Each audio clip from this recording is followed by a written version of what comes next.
Hello साथीहरु, स्वागत छ तपाईहरुलाई यस भिडियोमा।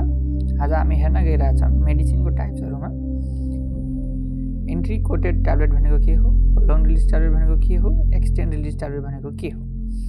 हामी एन्ट्री कोटेड ट्याब्लेट भनेको के हो हामी हेर्न गइरहेछौं। यो लेयर अपन अ मेडिसिन, जुन मेडिसिनमा एउटा लेयर हुँदो रहेछ, त्यो लेयर चाहिँ एसिड रेजिस्टेन्स हुन्छ। यो डिजल्भ हुँदैन हाम्रो स्टोमकमा।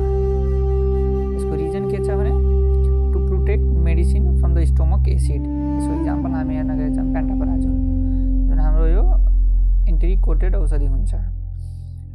अर्को चाहिँ हामी हेर्न गएछौँ रिजन यसको किन हुन्छ एन्ट्री कोटेड भनेर, to protect stomach lining from the medicine effect.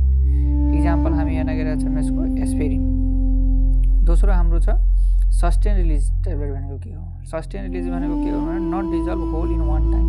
एकैचोटिमा यो औषधि डिजल्भ हुँदैन, यो बिस्तारै औषधि डिजल्भ हुँदै जान्छ। Dissolve slowly in a same amount. Effect यसको हेर्न गइरहेछौँ हामी 8 देखि 12 घण्टाको यिनीहरूको इफेक्ट हुन्छ। यो मेनली प्रिस्क्राइब हुन्छ हाम्रो बीडीमा। तेस्रो हामी हेर्न गइरहेछौँ प्रोलङ रिलिज र एक्सटेन्ड रिलिज भनेको के हो। यो डिजल्भ हुन्छ धेरै स्लो हुन्छ, सस्टेन रिलिज भन्दा पनि यो धेरै स्लो हुन्छ।